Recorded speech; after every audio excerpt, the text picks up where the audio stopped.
happier place to be.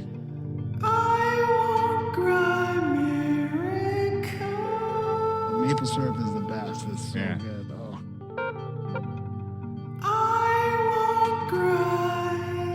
Just be present with me and love me. Wow. Wow. Wow. Wow. Wow. Wow. Wow. Wow. Wow. When they start doing this weird hello.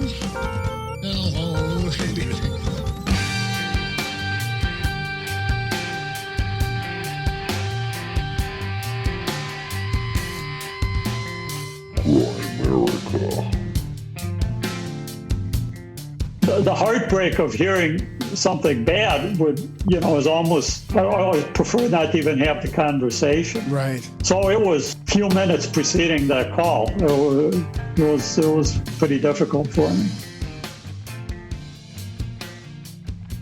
Okay, guys, welcome back to the Grimerica Show. We are going to be chatting with Martin Sawa a little bit later about his book, The Other Side of Success, and some mediumship and a little bit of maybe self-help stuff and a bunch of stuff crammed in there. Fun show. Martin's a fun guy, older cat, fun guy. And we got everybody's favorite podcaster, Graham. I can't be bothered to come to the studio. Dunlop, how's it going, buddy? Come on, dude. I offered it up as an option. I would get in my car, drive over there at 10:20 at night on a Sunday. No problem. Because of D&D. Who won the D&D? No. Who won?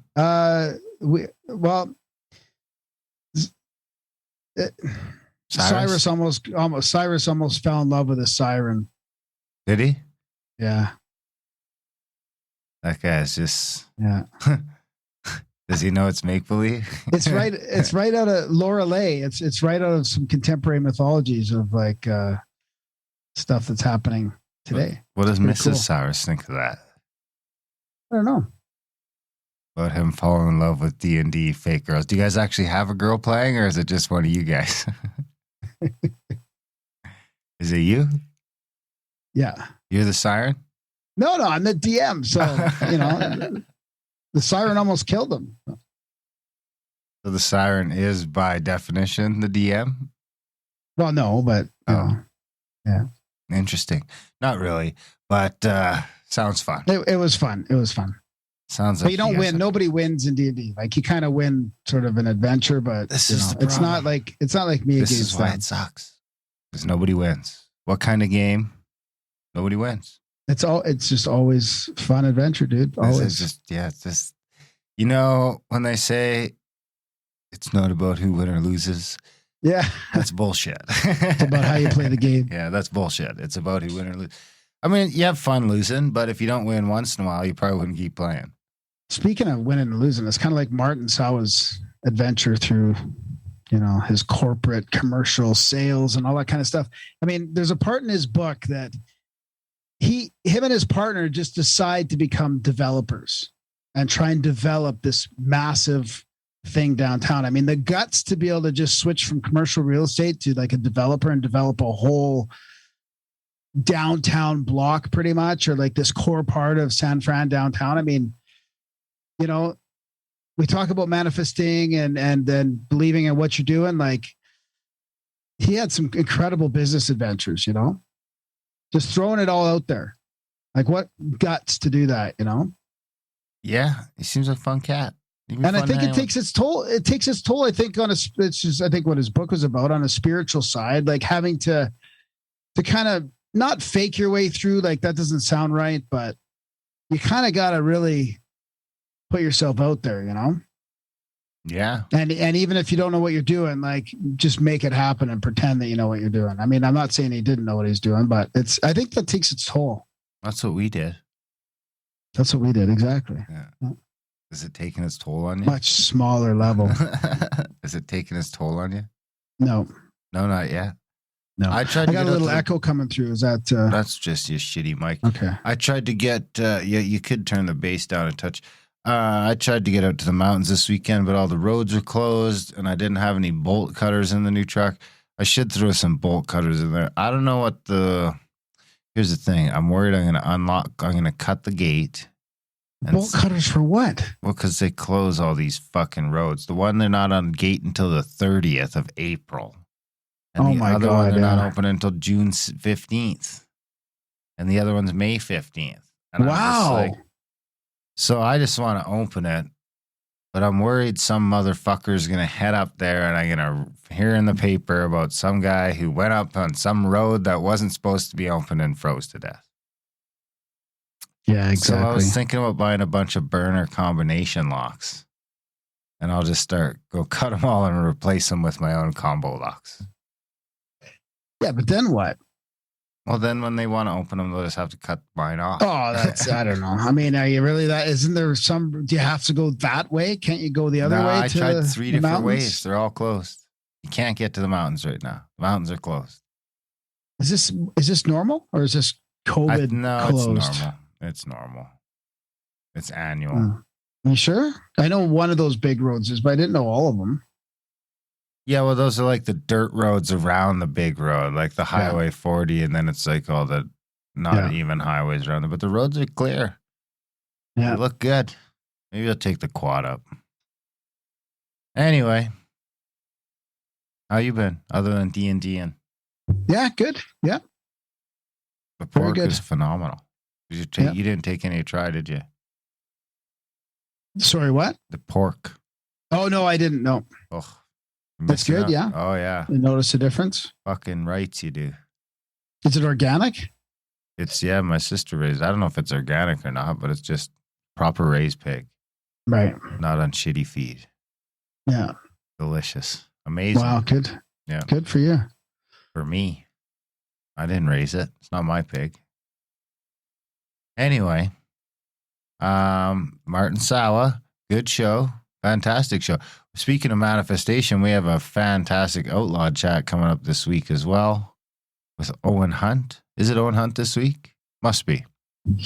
Yeah, it must be. Yeah, it's fantastic. That was really good. Yeah, one for the books. Definitely an outlawed chat for the books. If you're not over listening to the Outlawed podcast, you're definitely going to want to check it out and go have a listen to Mr. Owen Hunt. Probably one of the best manifestation talks we've had to date on either podcast. Fabulous chat. Check that out over at GrimericaOutlawed.ca. And then what else we get up to this weekend? Oh, yeah. We started more Rokfin stuff. Yeah, this is going to be fantastic. I mean, we had Tony Heller deconstructing a lot of the data manipulation and the media and the government about climate change.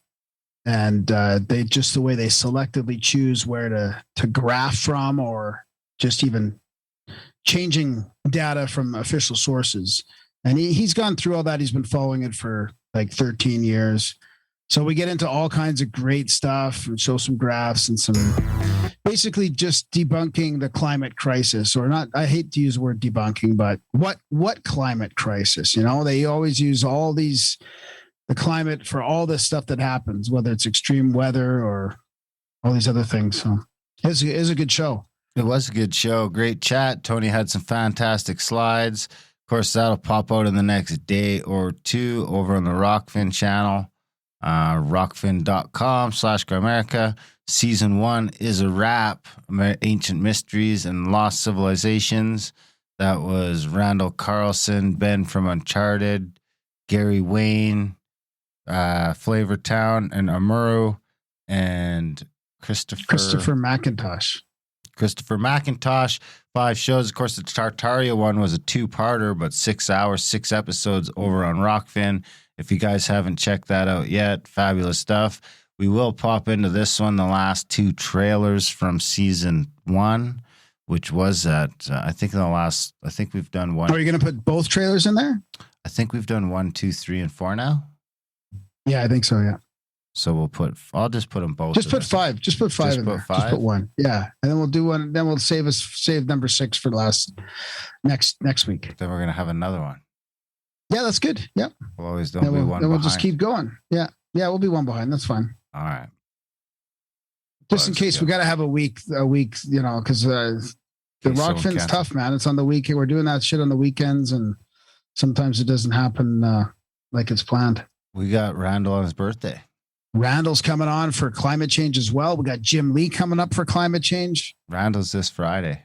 2 episodes. Right on. That'll be great. So episode 1, Tony Heller. Episode 2 and 3, Randall Carlson, A Brief History of Climate.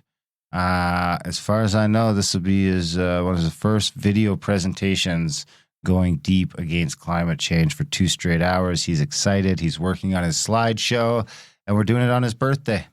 Nice. That's great. This Friday coming up, we'll record it. It'll come out, the first episode will come out a few days after that, maybe 3-4 days after that, and then the next one a week following. Fantastic. We're going to have, Randall's got a bunch of slides saved up. We're going to go for 2 hours or more, all about climate change. So that'll be a hard-hitting set. Then we'll have Jim Lee. So yeah, never been a better time to head over to Rokfin, sign up, ideally through the Grimerica page, rokfin.com/Grimerica. That is a good way. That is a good way to support the show.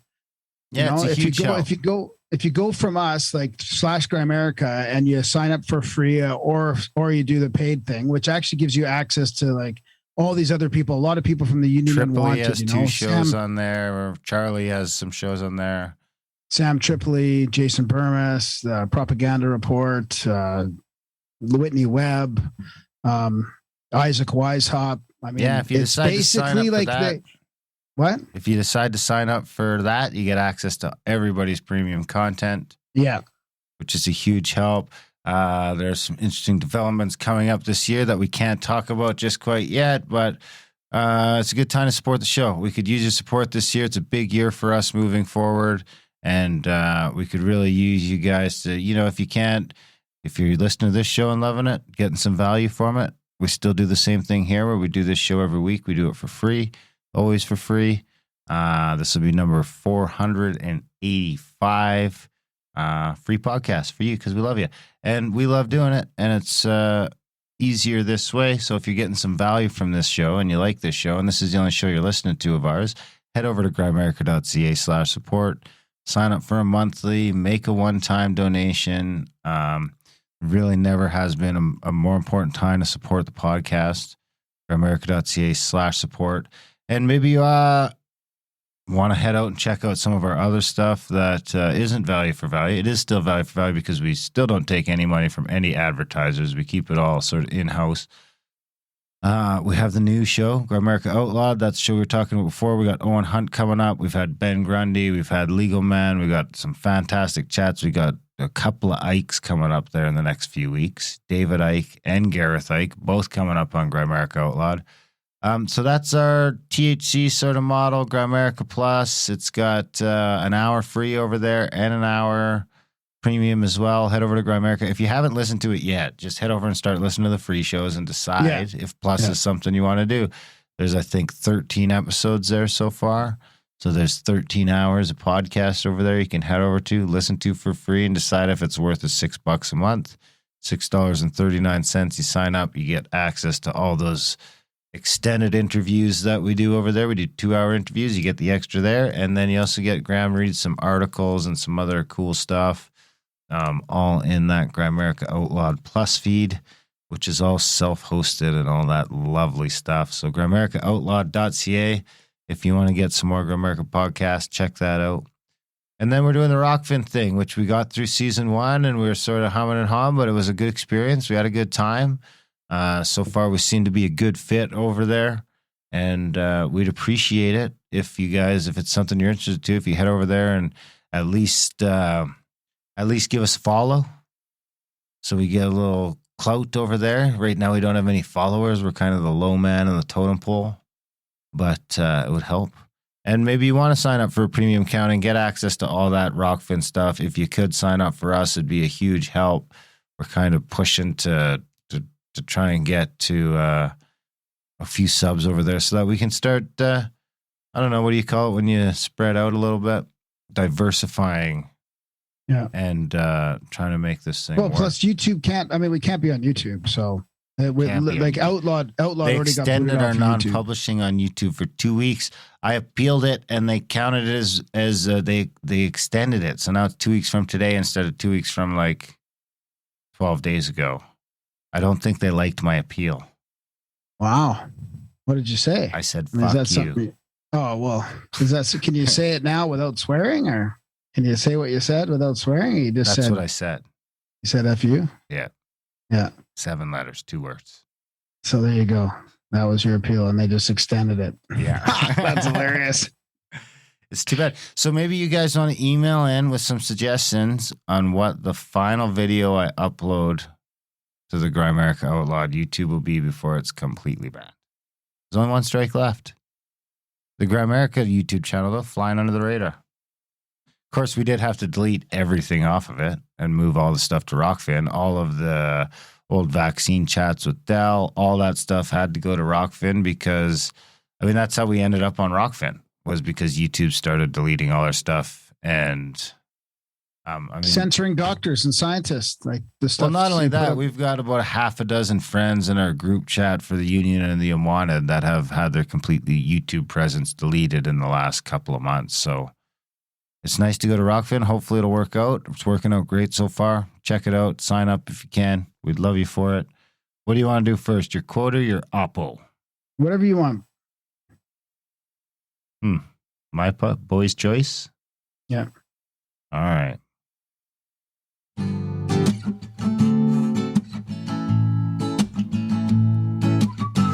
It's the profound quote of the week.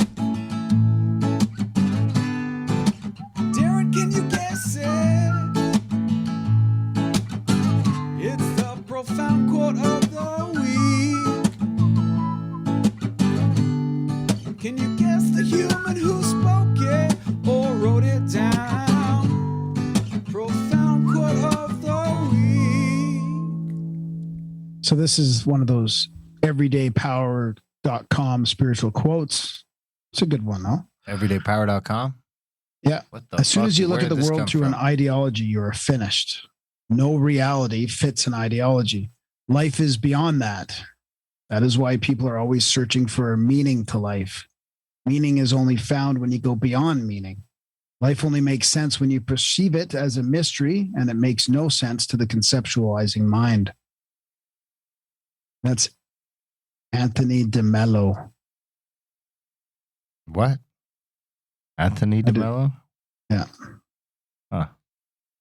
Never heard I of didn't him. even want to give you a chance to guess it. No, I would have never guessed that. There's no chance.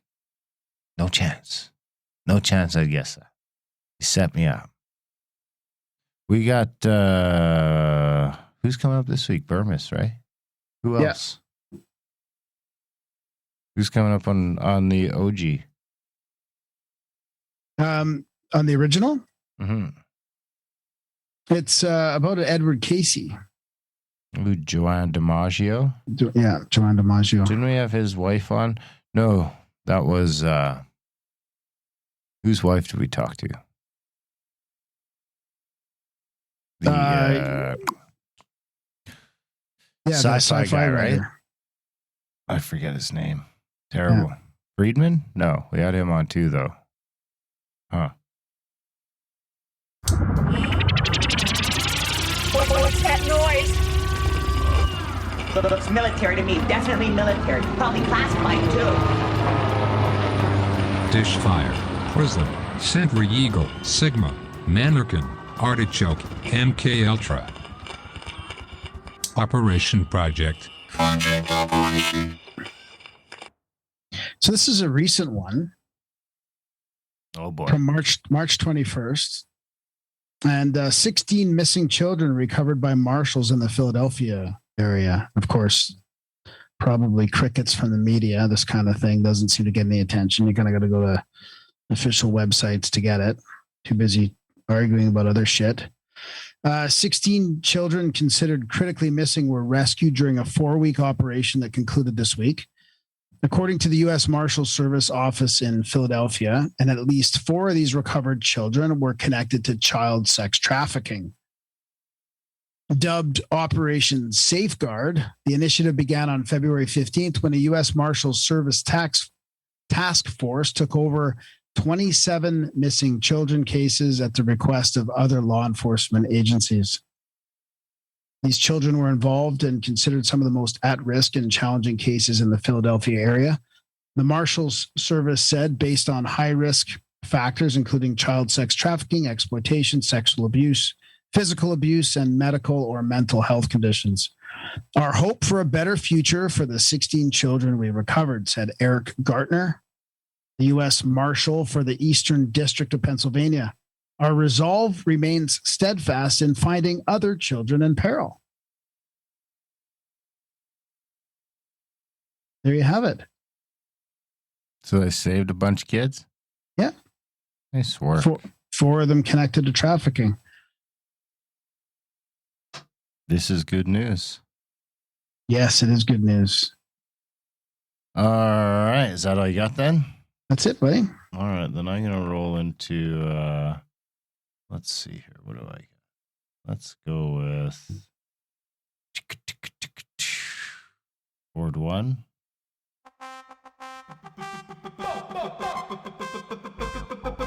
Bingo, bango, social media jingle. Don't forget to rate, comment, and or subscribe to the Grimerica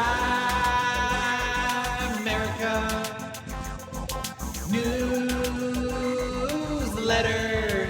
We'll go to the Facebook page for this one, Social media jingle. where we got, oh, you know what? I forgot, actually. I still got to remember I got our Facebook guy, Lee, quit Facebook. Oh, did he? Yeah, but he's making a burner account just to keep running the page for us. Aw, thanks, buddy. Which is what I did I'm years happy and that he years quit ago. Facebook. I'm glad that he did that. What were Totally. you saying?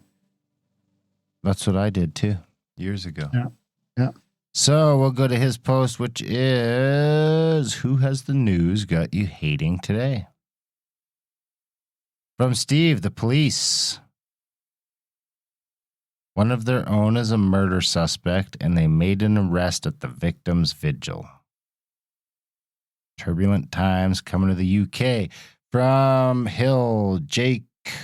My news has me hating the fact that I bought into the lies for so long. I'd love to be able to put that blame on a single, identifiable person. From Justin T., the White House press secretary Psaki. I don't hate her, but I loathe her job performance. From Erie Siri.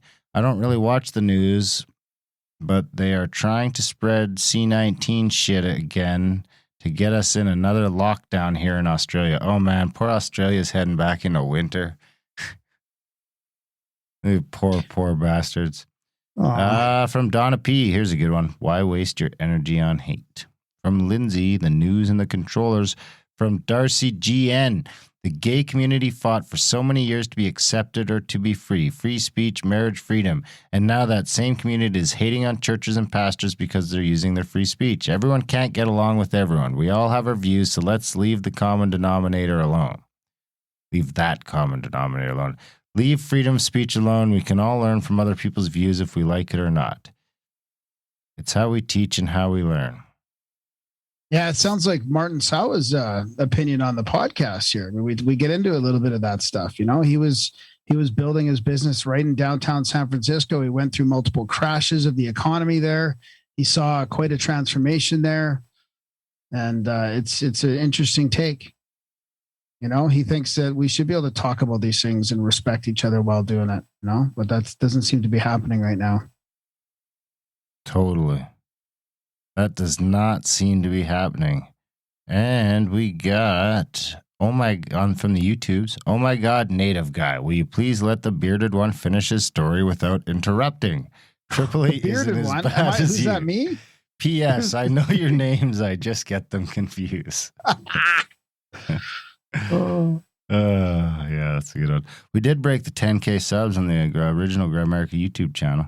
Oh, that's good. Well, I guess, yeah, we're at 10,016. Oh yeah, we did a little rant at the beginning of our last outlawed episode too. So there are some times when we can actually. I mean, mostly it's the guest on that show, but sometimes we can. We have some time to fill, a half hour or something with some rants. So we talked about some great articles in there and some of the more controversial COVID stuff that we don't talk about much anymore on this show. Totally. All right, I suppose that about wrap it up. Check out the Grimerica Outlawed stuff. Support the show if you can. Sign up for the newsletter. Spamgram. check out Rokfin.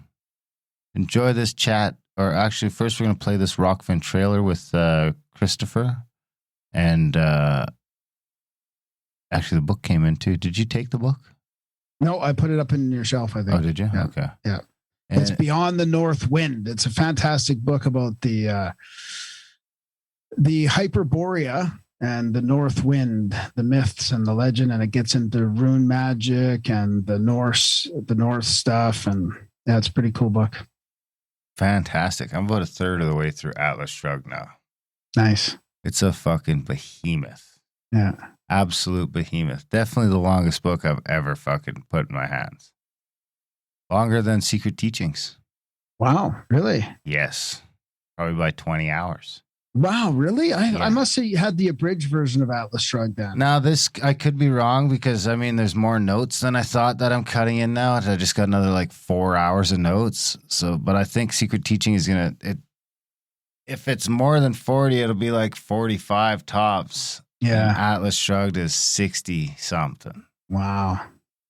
Fucking behemoth. I don't remember it being that long when I read it way back.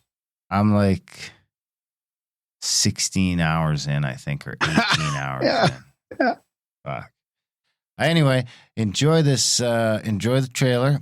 The trailer for the Rokfin, with Christopher, and then enjoy the fabulous chat with Martin, and let us know what you think.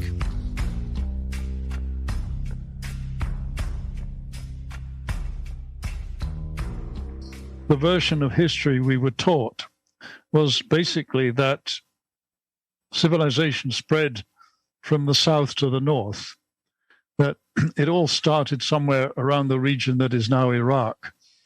And then it went via the Egyptians and the Greeks and the Romans and further north until all of Europe was civilized. So the early inhabitants of Northern Europe tended to be written off as primitive barbarians. And I remember virtually the only thing I remember being taught about the ancient Britons was that they used to dye their skins blue with a substance called woad. So I used to imagine these mysterious blue-skinned figures moving through the misty forests of ancient Britain and occasionally grunting to each other in some primitive language.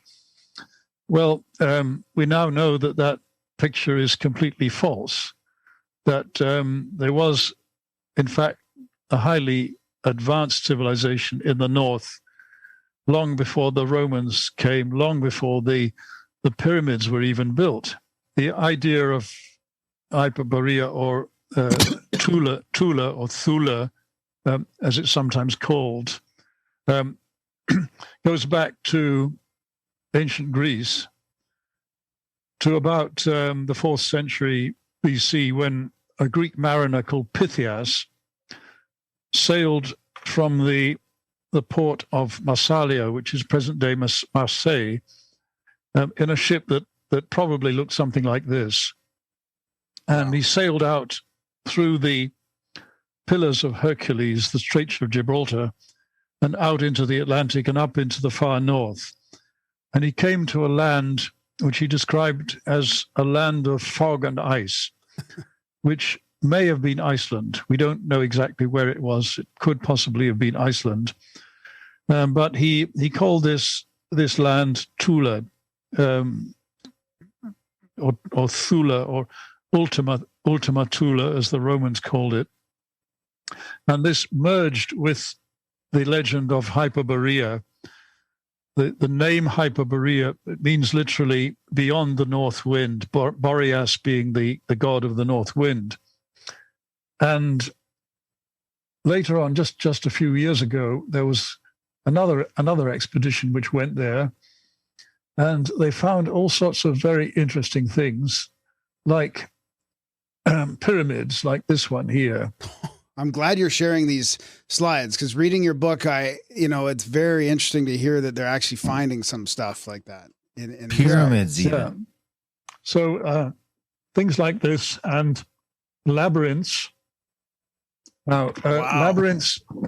labyrinths are very interesting because you find labyrinths like this all over the Northern Hemisphere, and in fact, right down into the territories of the Native Americans. All the indigenous peoples around the Arctic Circle, from the Inuit in Greenland around to Alaska, and the various Mongol people of Siberia, the Yakut and the Buryat and so on, and the Sami people of northern Scandinavia, they all have shamanic cultures. Yeah.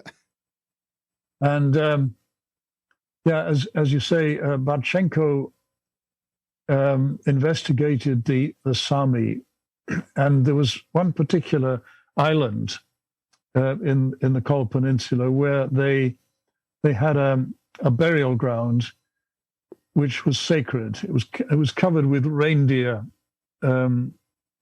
skulls. The reindeer being a sacred animal in that part of the world.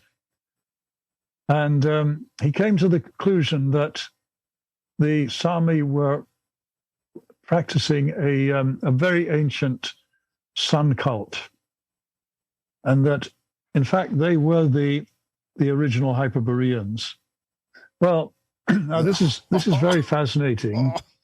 These are some petroglyphs, as they call stone spheres. They're about the size of a tennis ball, and they are about 2,000 years old.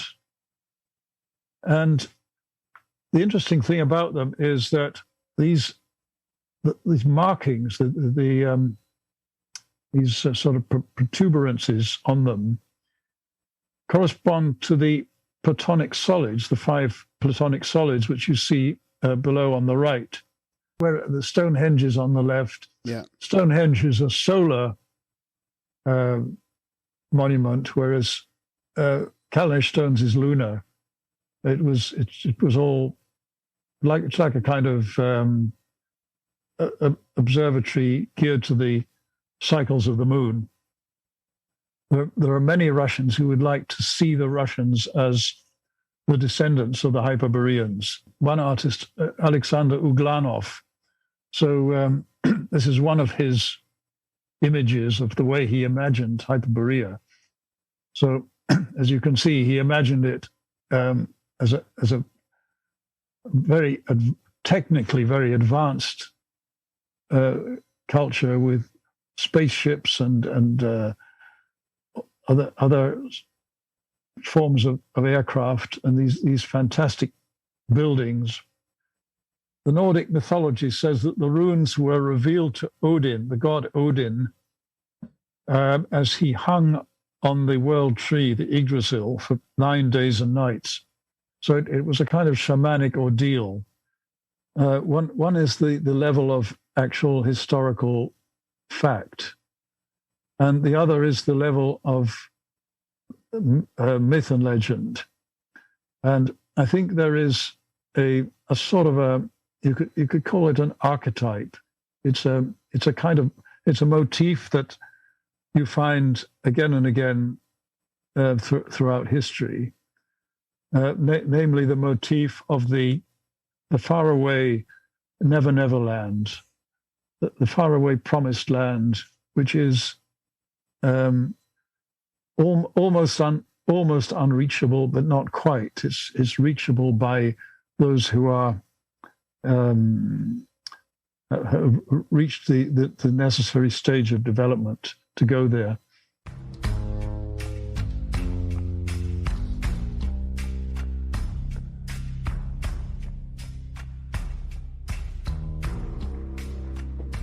All right, we got an interesting one for you tonight. We have an ex-business tycoon, Martin Sawa, here, and his book is The Other Side of Success, which is Money and Meaning in the Golden State. So thanks for joining us, Martin. It was a fantastic read, and it's good to talk to you.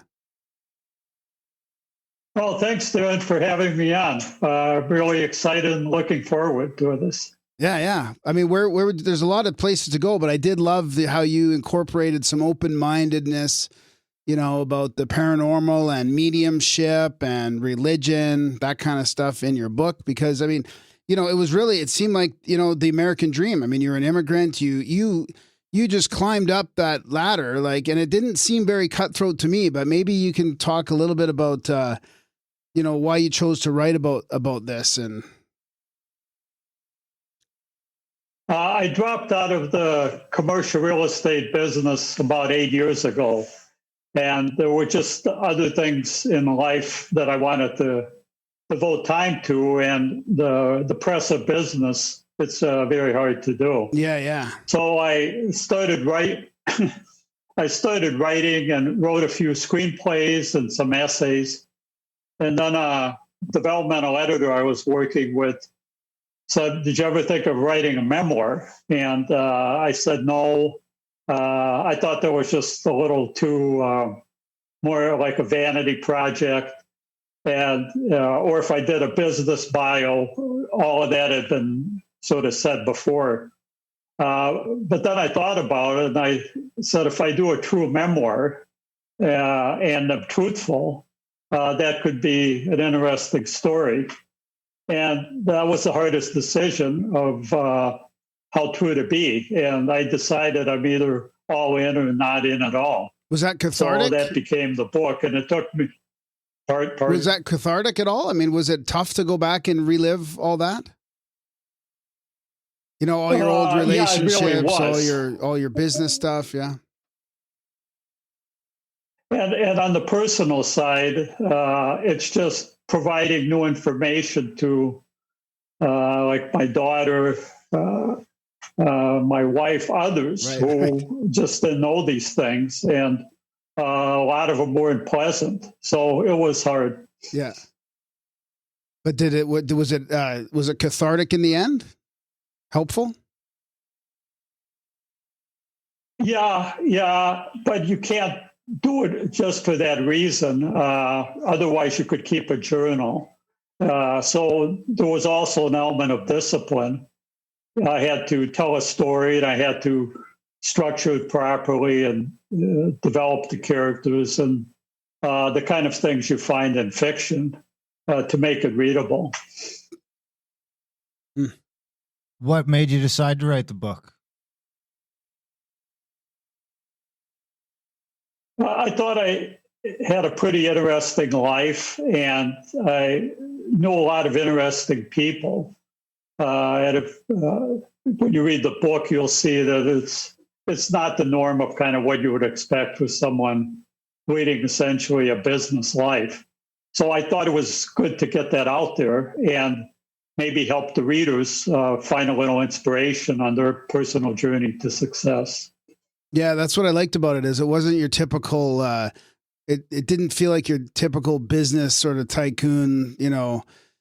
Like you mentioned that movie from the 80s in the book about the stock market and all that. Who plays that movie? You've seen the Wall Street. Yeah, the Wall Street one, right? But if I felt like you're going on more like intuition. I mean, would you say that your business success was from intuition or business acumen, or both? I didn't enter the field like probably most other people did. I grew up in a small town in the rural Midwest right after my parents immigrated from Ukraine after the war. And then I moved to Chicago on the day of my high school graduation to make money for college.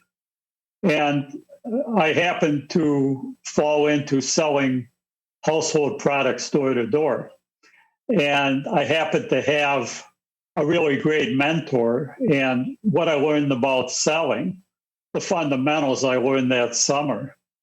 And I found out later that selling high-rise office buildings or shopping malls is a difference in degree, but not in kind. And then I didn't get into commercial real estate right away. It was actually pretty late in my life. I was almost 30 years old and had a real job that I hated and was making a long commute. And my wife was then pregnant, and I was broke. And I just quit one day and got into commercial investment sales because it seemed like they had the biggest commissions. And I didn't know anything about the business or what I was doing. It sort of sprang from necessity. Just fake it till you make it. I mean, with a lot of effort. I mean, you put in the effort, right? I mean, you must account a lot of your success from the sheer will and effort that you put in.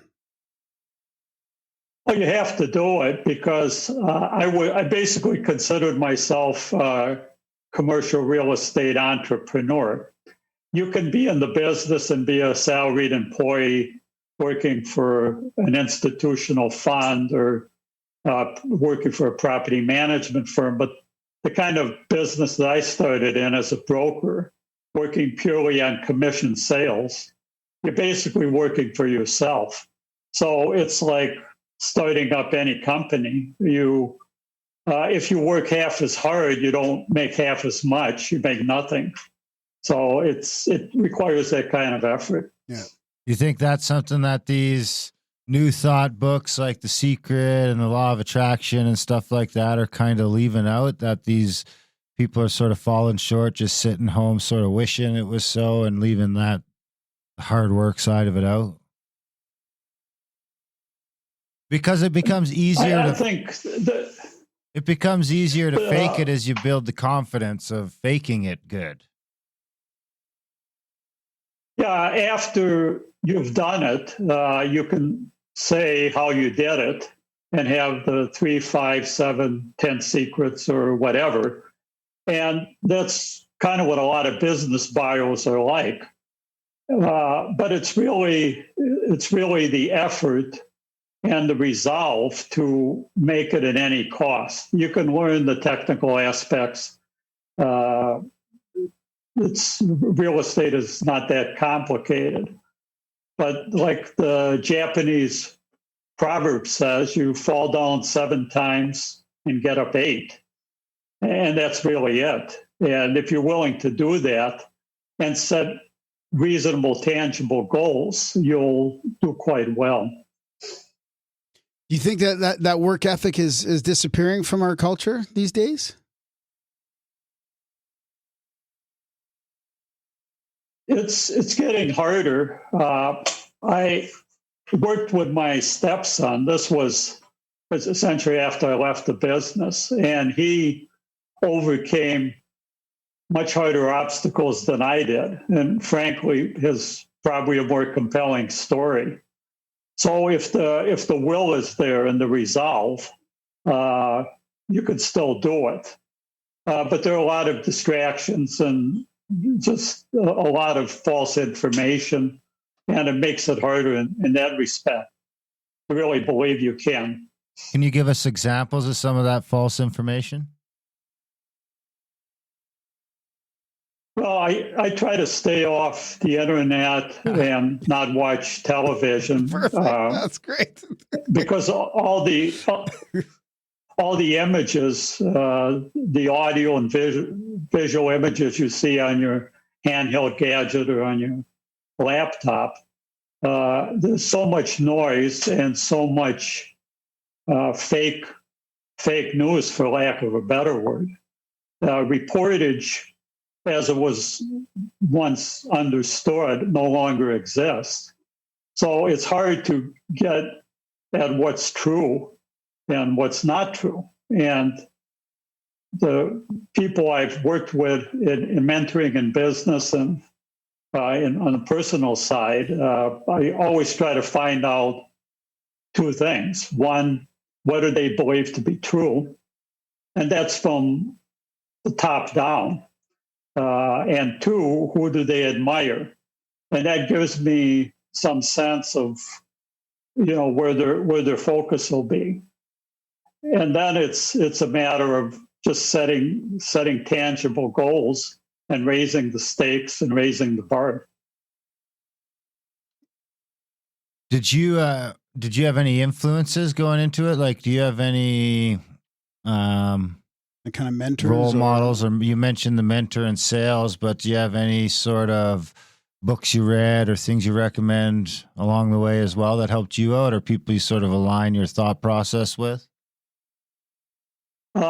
I didn't read, excuse me, I didn't read a whole lot back when I first started in the business. And I relied pretty much on what I call my direct visceral experience, putting skin in the game. Because you can watch webinars, you can read books till the cows come home. But if it remains just academic or theoretical, and you don't put skin in the game, your time, your money, your reputation, and that's not just in business, I think in any aspect of life, then you don't really get it.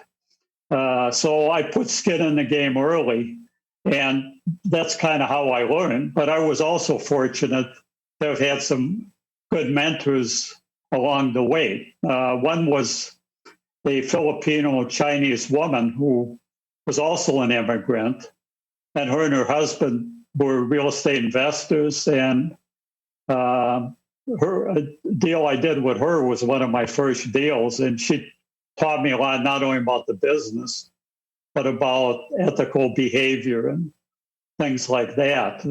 Later, when I had moved up the ladder and was selling larger deals, I had a mentor. He was a broker who, sat next to me, but he had been a developer, made a lot, lost a lot, and was very driven. And not only taught me more about real estate, but just the kind of drive it takes, because that's who I'm competing with. And in the business I was in, you competed as much or more against the people who sat around you as you did brokers from other companies. Just the nature of the business.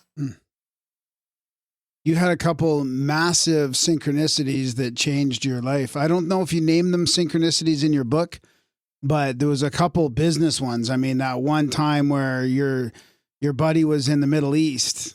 I mean, maybe, and everything changed. I mean, and then there was another massive one too. I think I have a note of it here before there was that CNN thing. And then there was also that your date that you met too, that changed your life. I mean, do you want to talk about a couple of those crazy sort of mystical synchronicities? Sure. I think an early one, and again, a synchronicity in my mind is some event that may not seem like much to others, but fundamentally shifts your thinking, either as a result of coincidence or whatever. So when I met my second wife, she had what I would call special abilities. And I began to think in terms of what I call the world of the unseen. And this is a world that, whether it be through religious belief or the paranormal or something else, there are people who can access valuable information through unexplainable means. And I worked hard to try to debunk it, and read all the literature and subscribed to Skeptic magazine. But even at the end of the day, I relied on my visceral experience. So when it was that real for me, I kind of ran with it. So when I met my third wife, this was after my second wife passed, and in 2006, I went on an internet dating site called Match.com, and I didn't like to leave my profile up, and would just randomly maybe leave it up for a couple hours. And one such time, a woman it happened to be in Nantucket. I was in California, so it's about as far away as you can be in the continental United States. Just gave me a wink, and then we talked, and then she said that she was coming out to visit some family and friends in the Bay Area. And I said, great. And we decided to meet up. And I said, well, I can, how would you like to go to party I was invited to. Was on a Saturday night. This was an anniversary party for a couple I knew, and a couple hundred people in a event hall in downtown Oakland. And she said, "I wish I could, but I've also been invited to a party that same night." And then it turned out it was the same party. So, but now you're married. But I mean, I think you said something like, "Is it for so and so?" Or you mentioned the lady's name, and I mean, she legitimately flipped out when she found out it was the same party. I mean, I think that was a pretty powerful moment for both of you. Yeah, and she also had interaction through life events with the world of the unseen, but maybe not to the same extent that I did. So she just kind of flipped out, and I flipped out a little bit, but because things like this had happened to me before, I just kind of smiled to myself. Can you give us an example of a few of the other ones? I mean, that's a great one. Now you guys are married, right? Well, no, they were, yeah. Yeah. So another one in the world of business, my partner and I, we had, to give a little backstory, about 1999, I dropped out of the brokerage business, and I was literally at the top of my game, just selling these large investment properties in San Francisco, West Los Angeles, on the West Coast, which a lot of people thought was kind of crazy, but I was just kind of burned out on the business, and then went through a period where I tried some other things. And then one day I got a phone call out of the blue from a former colleague in San Francisco. And he said he found a deal in the city. It was a $35 million office building. And, we should buy it. And all we needed was $35 million. Well, to make a long story short, we wound up making the deal. And I said, well, this is fun. So we moved back. We were in LA at the time. We moved back up to San Francisco, started a company called Urban Realty, and my partner and I. And then we're trying to buy another property. And we just lost some deals. Some deals fell out of escrow. So we found one. It was actually just a block away in downtown San Francisco. It was a trophy property.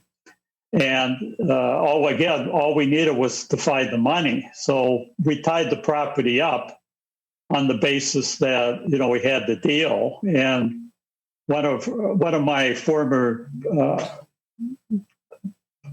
people who I had done business with as a broker, he was representing foreign clients, and he was in New York.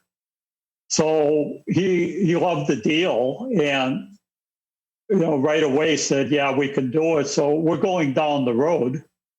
And then it's like just a couple of days before closing. And he's got none but silence from his investors.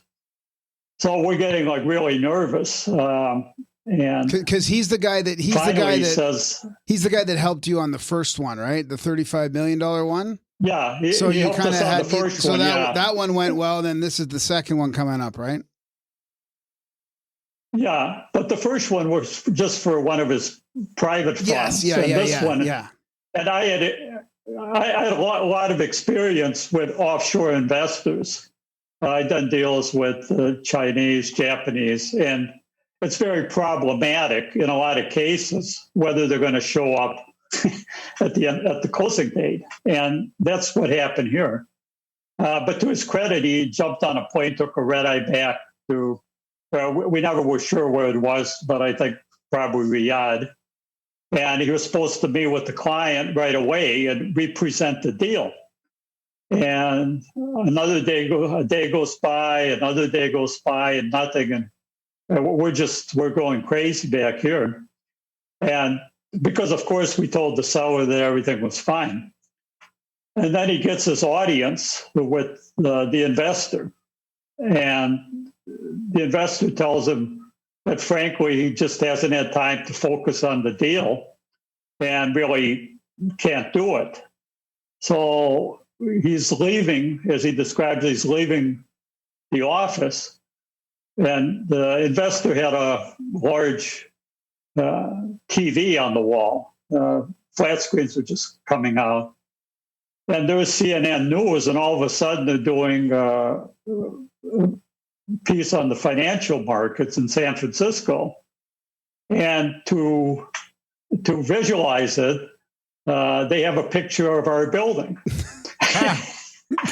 And my guy started yelling. He says, that's the building. That's the one. That's the one you're going to buy. And now the investor sees it, and it's like, wow, and it's on the news. And of course, the amount of money is nothing to him. And he says, great. And he starts telling his assistants to go and drop the papers. And we wound up closing the deal. Just right down to the last minute. I mean, that's crazy. Yeah. But again, stuff like that would happen. And I mean, I was obviously delighted and pleasantly surprised, but there's always seems to be something at work in the background. So, do you have any hypothesis as to what that something might be? Do you think it's an intelligent design thing or a common consciousness, or is it something to do with sort of going with the flow and surrendering?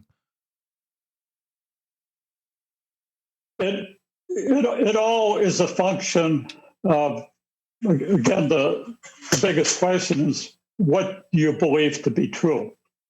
If you're not a quote religious person and believe that all that exists, it's what is scientifically falsifiable, and that there's no other aspect or dimension to quote reality, then you're going to deal with it in a way that this doesn't really exist except in the operation of your mind, or there's some it's anomalous today, but eventually science will explain it, and so forth.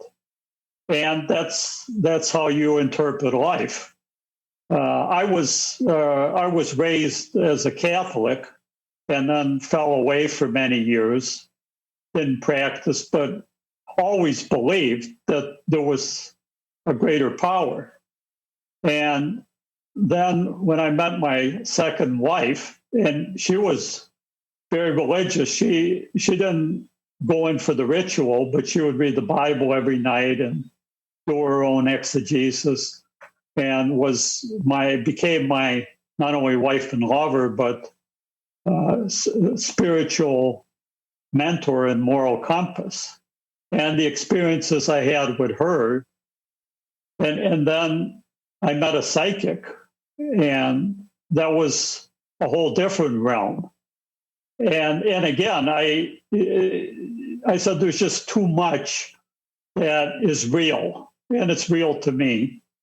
But that can't be explained, by the scientific method or by a so-called skeptical view.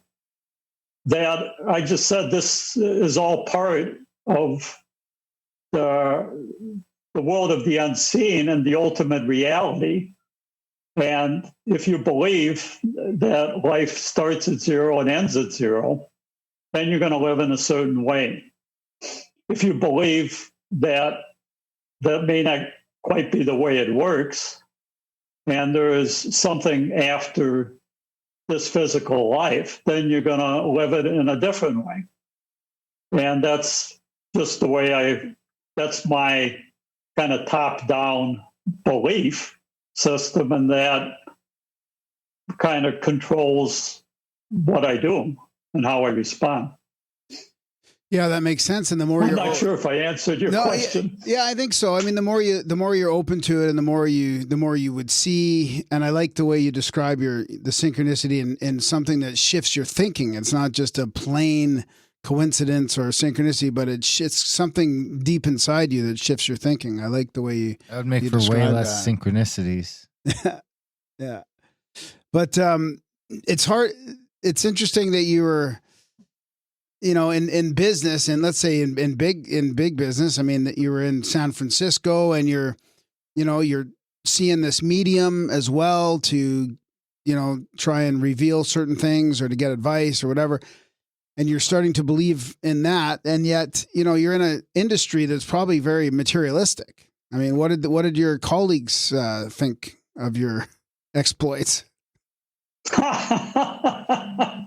Well, let me tell you, some of the people that I negotiated with, these are people whose names were in the papers. I mean, the people who control these mega assets, they're masters of illusion themselves.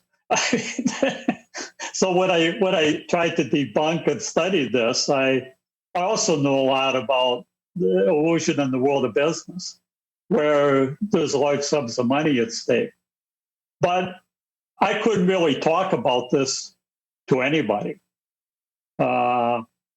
It's just whether they harbor the belief or not, some of them themselves, they'll never talk about it, because it just kind of portrays you in a different light, and that can be averse to your business interests. Yeah. So do you want to talk about some of that, the mediumship experiences that you had that sort of made you think, like, I've had this visceral moment that I have to believe what's going on here?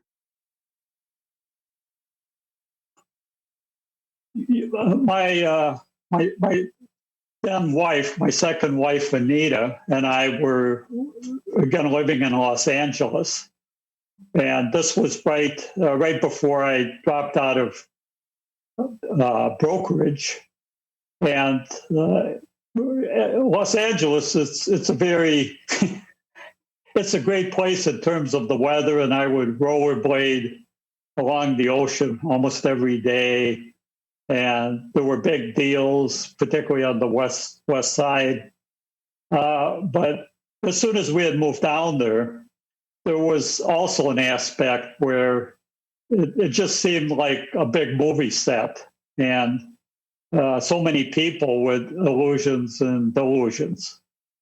So it was, and there's no perfect place to live. It's always pluses and minuses. So it was kind of a mixed bag. And I had never had any encounters with psychics, not even like a palm reading on Venice Beach or anything. And there was something that I saw an ad for a seminar this woman, her name was Mary Jo, was doing, and it compelled me to go. And this is, again, where kind of fate, F-A-T-E, fate, has some influence. And so I wanted Anita to come, but surprisingly, even though she dealt in what I put all that together in the world of the unseen herself, she was very biblically religious, and the Bible doesn't speak well of sorcerers or psychics or seers or spiritists. So she wasn't really crazy about going, but eventually I got her to go, and we went to the Hollywood Holiday Inn. And there's a small conference room, and there's about 30 people, and I had no idea what to expect. And there was a stool at the front, and this woman, she looked like a suburban housewife, and came in and sat down. And she was, in fact, a suburban housewife, but she was also self-described psychic medium, or she prefers to call it a soul intuitive. So she was just cheerful and happy. And then she told the audience, I'm going to go in a trance, and my voice is going to change a little bit because I'm getting messages from the other side. And then I'm just going to speak to each one of you. And so I'm just kind of rolling my eyes and elbowing Anita. Well, after she goes into trance, she starts with the first person in the front row. And she begins to describe in specific detail an event in the person's life that, was kind of almost the root cause of their unhappiness. It wasn't generic and it wasn't a cold reading. The person was like flabbergasted. And these weren't all pleasant experiences. And then she went down the row. And now the crowd is just like totally quiet and they're waiting to hear something about themselves no one else could possibly know. And this happened. She got to Anita and talked to her about the death of her brother years ago, things I didn't even know.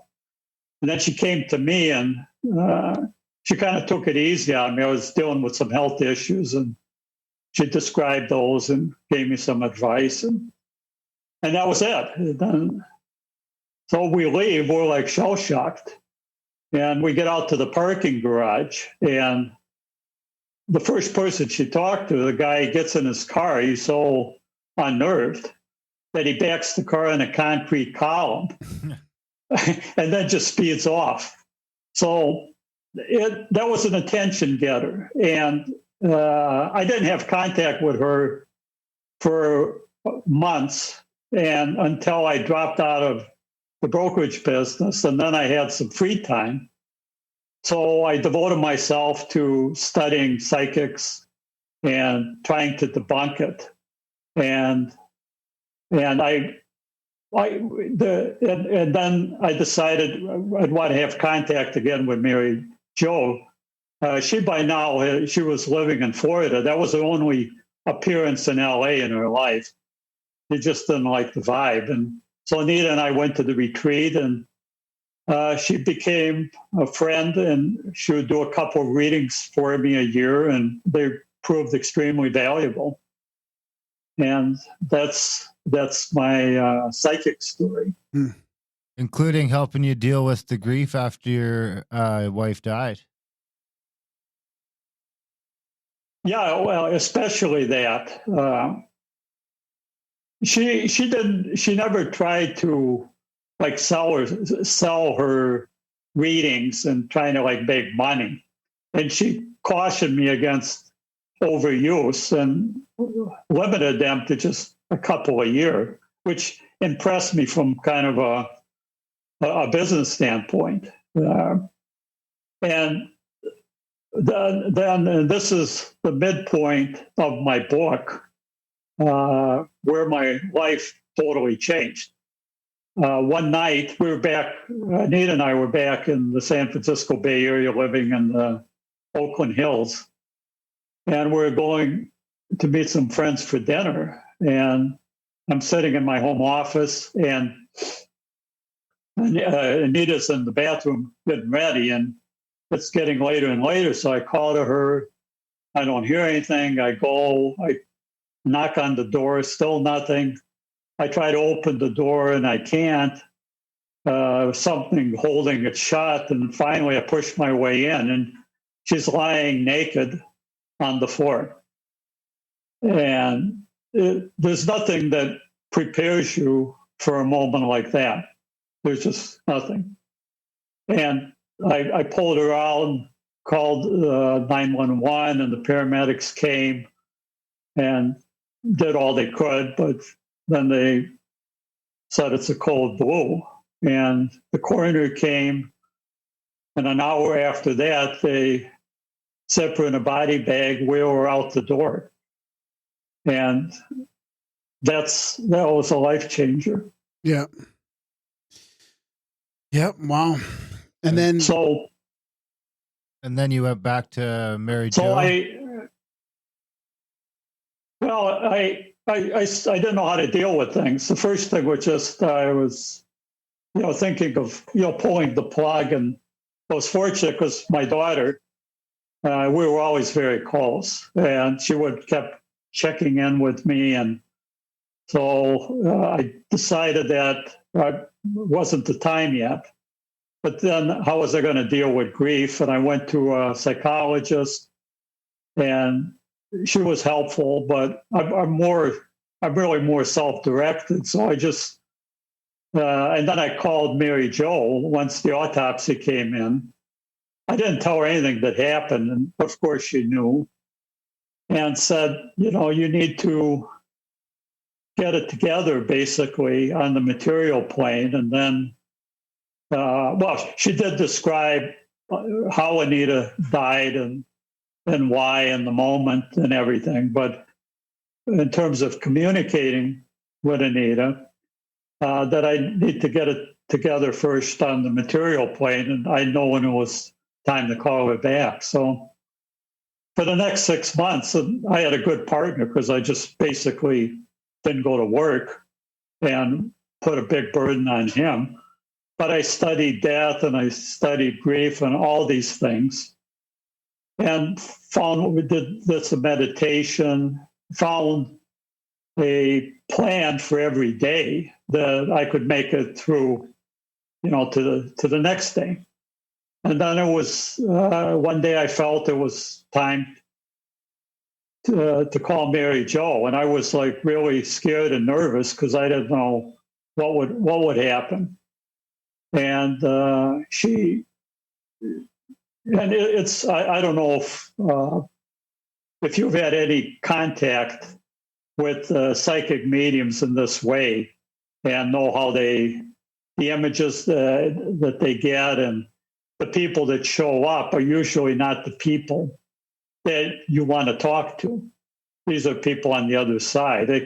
They can be almost sometimes strangers or people you had minimal contact with in your life. But Anita was there right from the beginning. And to make a long story short, we reiterated our love for each other. And I found in my mind that a relationship can survive physical death. Yeah. So, did you expect to be able to talk to her when you went to Mary Jo, or was that on your mind? Like maybe I can connect with Anita, or was? Oh yeah, well that was the whole point. Yeah, was to try to connect with her. Yeah, that was the whole point. But I knew enough from prior sessions that it's not like, I mean, if you're a highly skilled intuitive, and not just operating some, fraudulent enterprise or something. Yeah. That it doesn't work that you get to talk to who you have uppermost on your mind that day. Exactly. And so that was part of it. Yeah. And so I wasn't frankly real hopeful. And then if she did come, because our life she became my moral compass and my spiritual mentor, but after a period of craziness on my part and doing some hurtful things. So I wasn't sure what she was going to say. Right. And the heartbreak of hearing something bad is almost, I always prefer not to even have the conversation. Right. So it was those few minutes preceding that call. It was pretty difficult for me. Wow. And all of your marriages were interracial, I believe, as well. Do you think and that was in the mid 70s, you got married. So 40 years later, do you think we're going forwards or backwards? This is such it's such a loaded discussion. Even the word, all of the words that I hear on social media, including race and racism and white privilege and social justice, all these things have no specific meaning to me other than what the person on the other side says they mean to him or her. It's kind of crazy, but just to have a conversation, not about race, but about anything. I have a good friend. He was one of the people who gave me a praise quote in the book. He's quite involved in politics on kind of a nonpartisan basis. And he said it's almost impossible to have a conversation. He says what you need is people who have sort of mutual respect for each other, and you need some agreement on what is factually true. Right.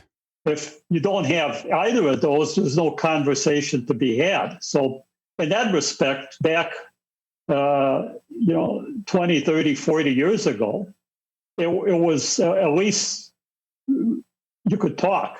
And my first wife was Native American. My second wife and third wife were Black. They were from the rural South. They had similar trajectories like I did. They packed up what they owned and got on the bus or drove with a friend to California to kind of start a new life.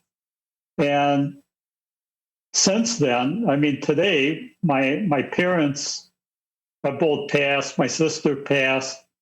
My brother is the only kind of living relative I have, other than my daughter and my stepchildren as a result of my marriages.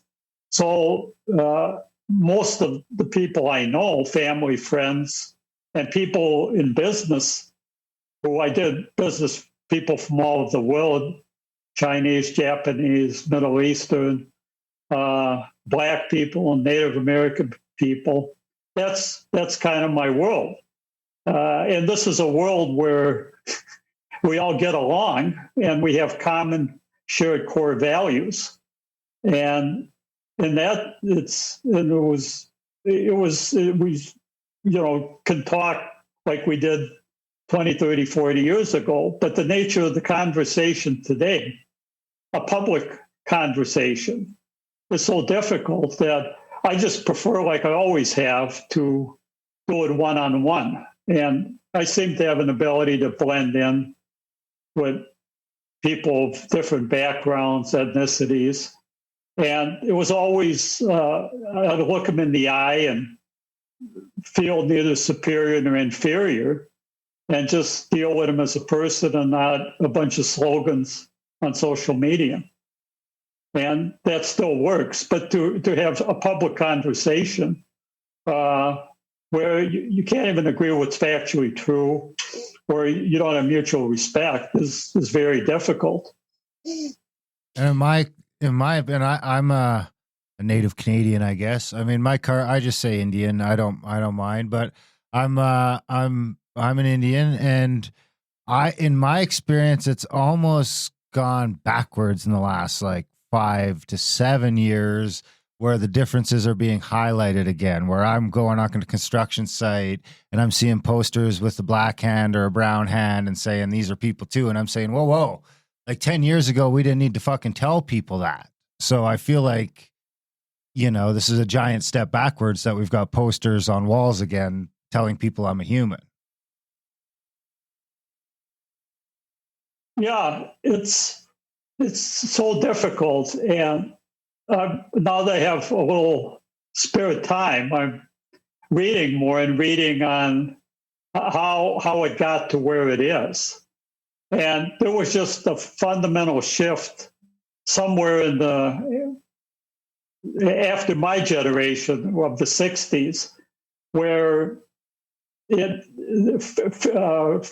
religion was kind of thrown out. We live in a much more secular world, and all the anchors of meaning were also kind of eliminated.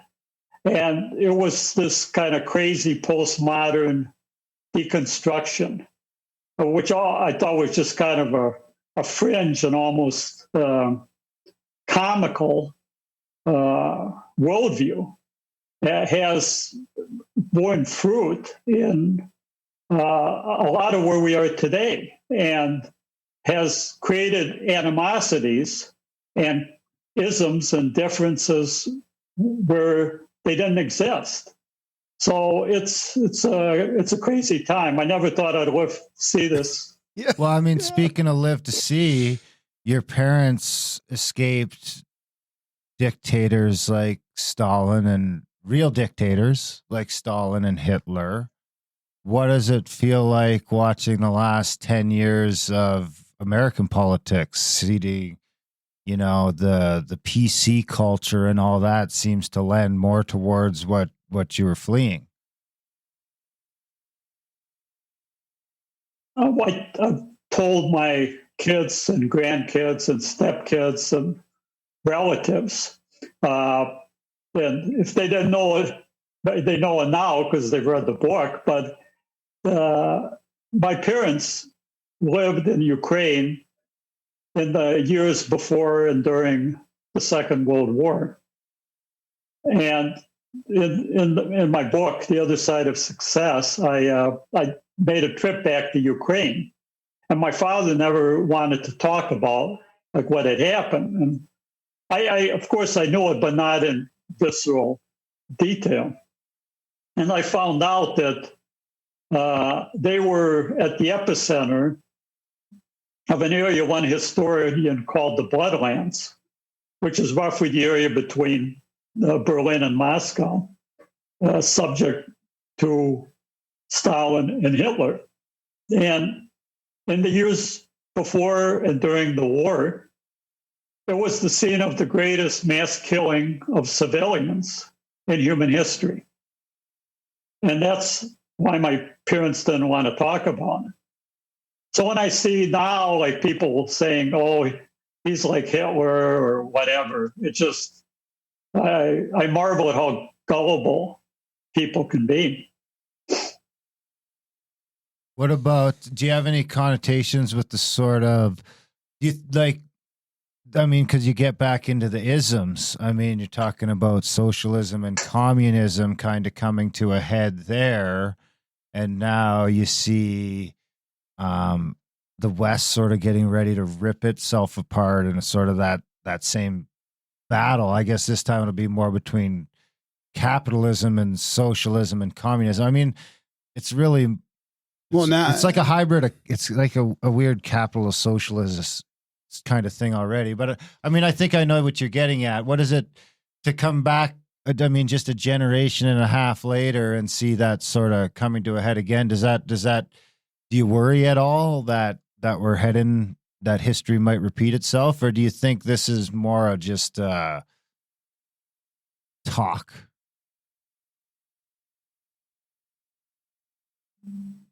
I worry about it every night.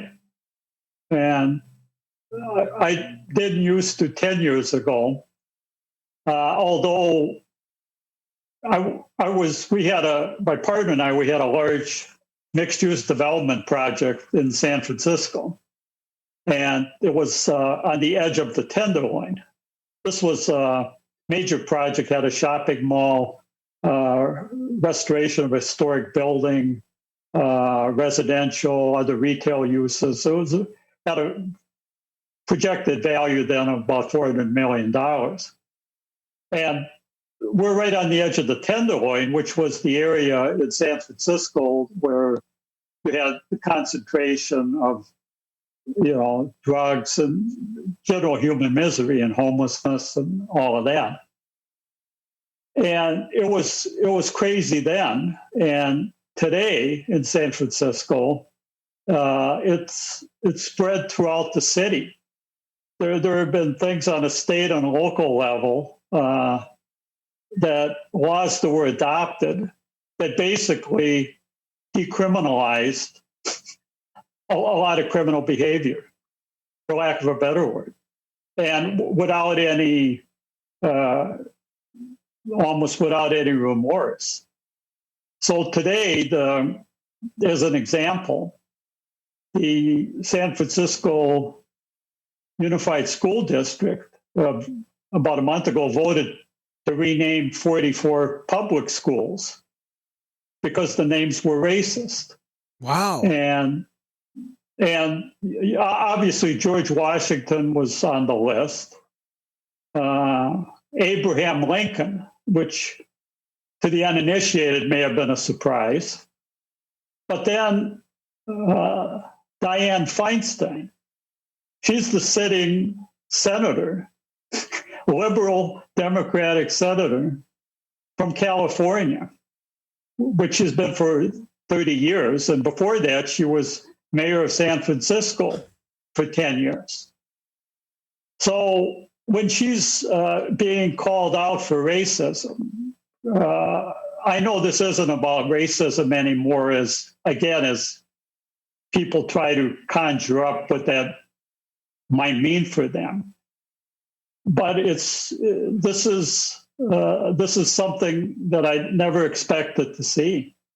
So, and people say, well, it's just San Francisco or whatever. But there's an interesting book I read recently called Skin in the Game. Obviously, the title intrigued me, and it's by Nassim Taleb, who wrote The Black Swan and other books on business and probability. And he's a great writer and a great thinker. And his conjecture is, through human history, it didn't take a majority of people to make changes. It actually took usually 3 to 5% of a given population who kept agitating and yelled the loudest and who caused things to happen. So you can't kind of dismiss this. And I don't know where it's going to end, frankly. Does it feel engineered to you at all? I mean, does it come like we talked to? It's absolutely engineered. Yeah. Yeah. You keep mentioning this has been in the works for 50 years. Yeah. Okay. It just didn't start. Yeah. Yeah. It's been engineered for 50 years. Yeah. You keep mentioning skin in the game because I've been there and I've watched it develop. Yeah. So it's not like I'm like 20 years old and I'm taught in college that I could actually discern what's true or not. So. Yeah, and also in the heart of it. I mean, San Francisco. You've been doing business at a high level, right in the town, to see it all physically change in front of you. What were you saying about? You keep mentioning the skin in the game. Can you sort of break that out for us? What that means to you? Yeah, it's so easy. Let me give you examples of people who don't have skin in the game from a business sense. Let's say a company hires a new CEO, right? And his compensation is tied to quarterly performance and not the long-term viability of the company. So he engineers its near-term future to make as much money as he can. He has no risk, any risk on the downside. And eventually the company goes belly up or goes bankrupt or gets bought out, and he gets a golden parachute and he's on to his next deal. So here's a person with no skin in the game in terms of the game that he's participating in. Another example is the person on, if I watch, I know more about it, but on social media and is anonymous and jumps on board to shame or humiliate or try to get the plug pulled out on their site access just for sport. And this person has no skin in the game, no downside risk. And when that happens, people want to do what they can get away with. And there's no check or balance on them personally. So when I started out, and again, I could have got a job in real estate if real estate was an industry I had a strong passion for, with a salary or under some other compensation system.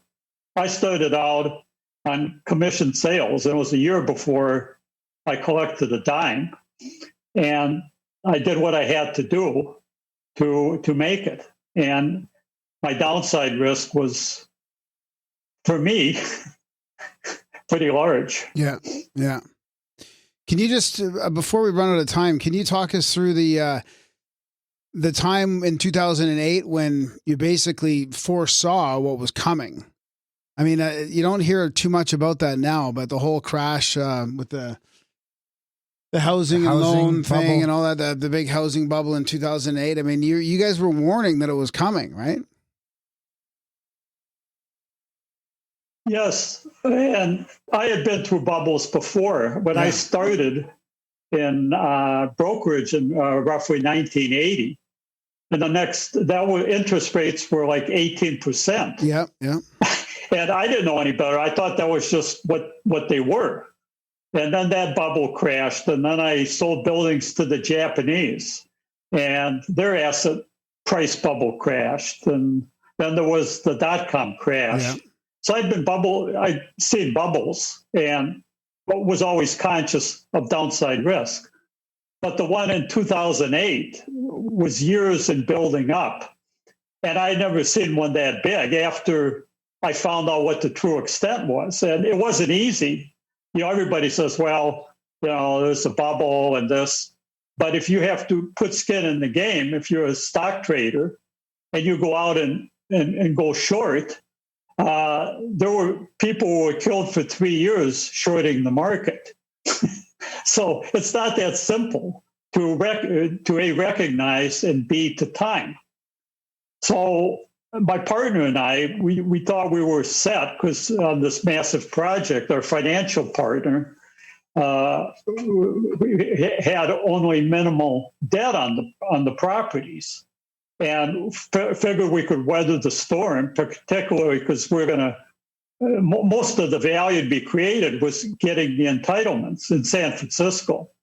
That's the whole thing. It takes sometimes 5, 7, 10 years to just get approval. So we felt we were going to get them and realize the value. But then our partner, he had similar projects going on in a handful of other cities.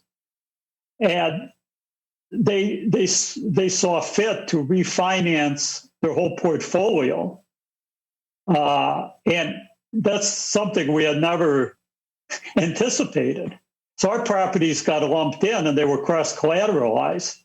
And that means if you have a default on a loan in Boston, the lender can come after all the other assets. So the loan closed just about a month before things really went crazy in 2008. And to make a long story short, 3 years later, as a result of default by our partner on the entire portfolio, they went into foreclosure and we lost them. Wow. Before we let you go, what advice would you give to, people who are getting involved in anything? Just general life advice for people in today's world. Well, in the world of business or the material world, set yourself tangible goals, which can be quantified and can be given a timeline so you can gauge your success and be prepared, particularly if you take the entrepreneurial route. The best advice I can give is a Japanese proverb: you fall down 7 times and you get up 8. In the world of the unseen, be clear on what you believe and use that to form a worldview that guides your actions. Because you can be successful in business, but if it's at odds, it's not congruent with your worldview, then you're still going to be unhappy, as obviously you see many people are. Excellent. Is there any other paranormal experiences that you that we didn't talk about or that you want to mention before we let you go? I think we covered the major ones. Yeah. And again, if you put away the nomenclature and just keep your eyes open and keep yourself open to evidence. And evidence doesn't always mean, scientific experiment. Yeah. And if you have that frame of mind, you will start seeing maybe more than you have. Excellent. That's awesome. I love it. Where can people get the book or track you down if they want to get a hold of you on? I mean, it seems like you're not a big social media fan. Do you have a website? Well, I do have a social media presence, which I had to cultivate for marketing the book. They haven't kicked you off yet. So if you go to my website, you'll see links to Facebook and Instagram, and they're quite well curated. But to buy the book, it's easiest to start at the website, martinsawa.com, MartinSawa.com. And there you can click to buy, and you have Amazon or your choice of booksellers for print, for ebook. You go to Amazon. I've got a special on the ebook now, $2.99 if you're into that, and you can click and start reading in about a minute and a half. Or you can buy the print copies, and they'll show up at your door in a day or two. Right on. So any way you'd like it. All right. Well, yeah, it was a good book too. Yeah. I really enjoyed the read. Thank you very The much. Other Side of Success. If you ever want to turn it into an audio book, I know a fellow who does some narration.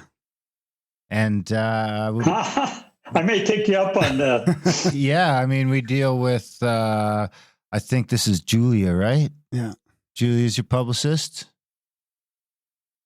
Yeah. If it's something you're into, just tell Julia to reach out and we can figure something out for sure. We're pretty easy to work with up here in Canada. We thank you for taking time out of your schedule to chat with us, and the book was great. Come back anytime, sir. See you later, Martin. Thanks. Thank you so much for having me on. Yeah, that was fun. Bye for now.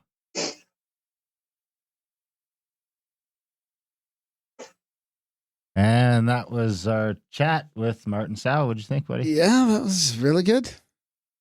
You read It the was book? really interesting. I got a little more out of him than the book, as far as like you asked some good questions there, which I didn't know we could get into. You didn't know we could get? No, yeah, it was good. You know, he mentioned a little bit of it in the book, but it's good to, It's good to have ask a loose cannon. stuff. Yeah, loose cannon with you, yeah. So yeah, big thanks to Martin for coming on the show. Big thanks to you guys for listening. Even bigger thanks if you're one of the few people, the 1 in 100, who choose to support the show over at Grimerica.ca/support. It's how we keep the show going here. Coming up in 500 episodes. I think this will be like 585 or something like that, or 485 coming up on the big show. We're gonna hit 500 right around the 8-year anniversary. Oh yeah, nice. They could conjunct. Yeah, another big conjunction. Yeah. So Grimerica.ca/support if you do want to be 1 in 100 and help us keep this show going. It is a value for value show. If we 485 podcasts have added some value to your life, to your commute, to your gym, to whatever the fuck, head over to Grimerica.ca/support. Sign up for a monthly or do a one-time donation. You can sign up for Stripe. Of course, you can always check out our other podcast, Grimerica outlawed.ca. That has a premium member section. If you want to check that out, sign up for that. That helps. Check out Grimerica.ca/swag and buy some cool shirts and stuff, and that'll help us get toques and hats, and it supports the show. What else? Rokfin.com/Grimerica. Anything you do there, if you sign up there, that helps out. Audiobooks. Adultbrain.ca. Got those Audible credits kicking around. And you need some more Graham Dunlop in your life. We got 4 audiobooks and 2 more coming this month. Godman and The Secret Doctrine. Yeah. So check out adultbrain.ca. Use your adult brain. I think that's it. Join the chats. Grimerica.ca/chats. Grimerica.ca/social. Spam Graham. We love you. Thanks for listening. And we will see you next week. I'm walking gingerly through the rat race. Take a look at the big old smile on my face. Kicking around down by the pool of narcissists. The people are many, they preen themselves, oh how they navel gaze. Somewhere over that hill, the gloomy skies cease to exist. I'm climbing that hill, I pass by and pity the poor Sisyphus. I go into hyperdrive, turn into a beam of light. I'm strolling down a static electric avenue. The people are predictable, they say good morning, how do you do? When out of nowhere, a randomly pure angel in the crosswalk bumps into me. And in doing so, knocks all the evil and all the wind out of me. And it's black as tar, ugly as ever, and of no apology. This angelic mama sings heavenly of the truest theology. Together we're a seraphim dream, forever young with no chronology. 1,000 years from now we'll be written into ancient mythology.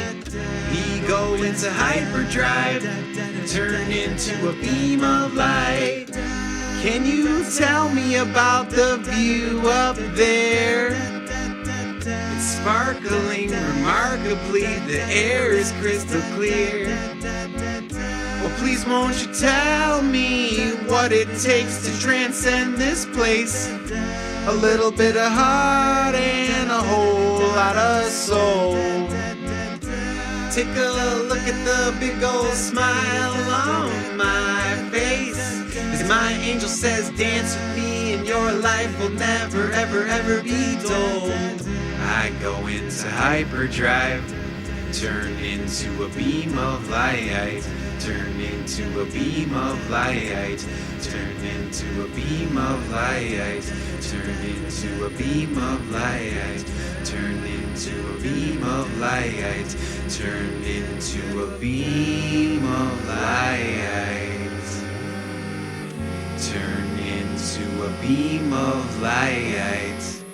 Turn into a beam of light.